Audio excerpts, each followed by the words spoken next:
So I think it's very instructive as we study the historical theology and contemporary theology to see how theology has framed the relation between God and evil, the problems about God and that come up between God and evil in a different way from the way the philosophical discussion has gone.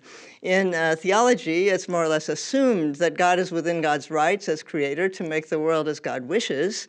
And soteriology really deals with the problem of how God can accomplish God's purposes in creation, despite the fact that evils have occurred. And of course, traditionally, soteriology is focused on the problem that sin causes, the obstacle that sin brings up for the purposes that that God is seeking.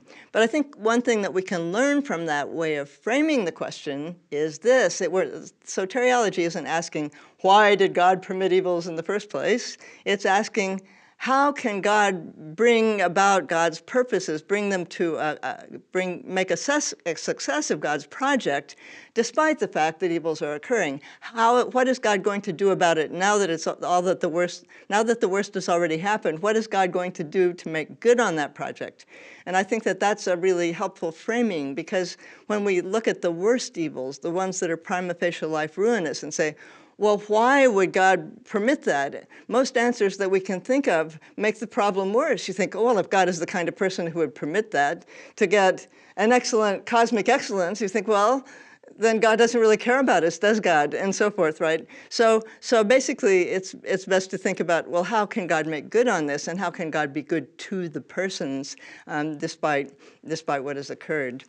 And then I think that one thing that traditional theology is really good on, which contemporary analytic philosophy and theology has not been so quick to take in, is what I often call the bigness of the goodness of God, the idea that God is infinite being.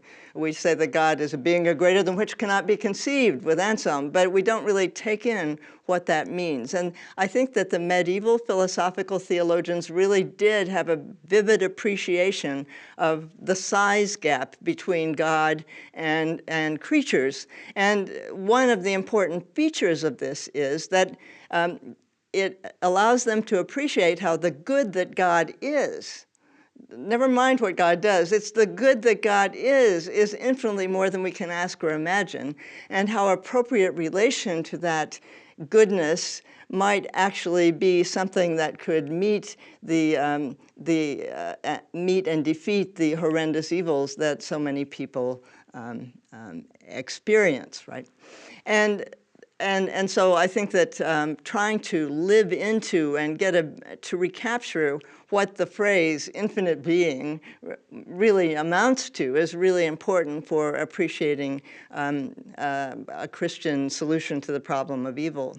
And then the third thing that I find very important from the point of view of Christian theology is the notion of incarnation. Job's God is infinitely more than we can ask or imagine, and Job at the end of the story gets to see God, which very few people in the Hebrew Bible do. And so that makes the trip worthwhile for him, right?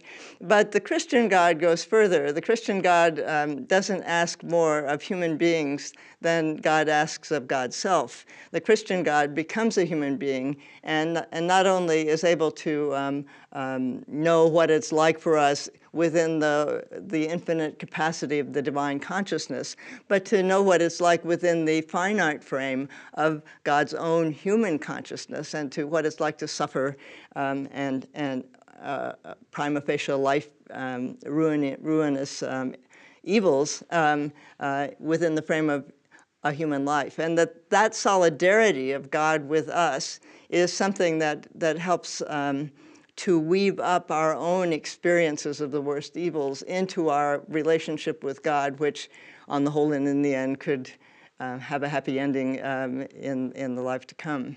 So I think that those resources of Christian theology are ones that analytic theology would do well to bring into the discussion in a lively way.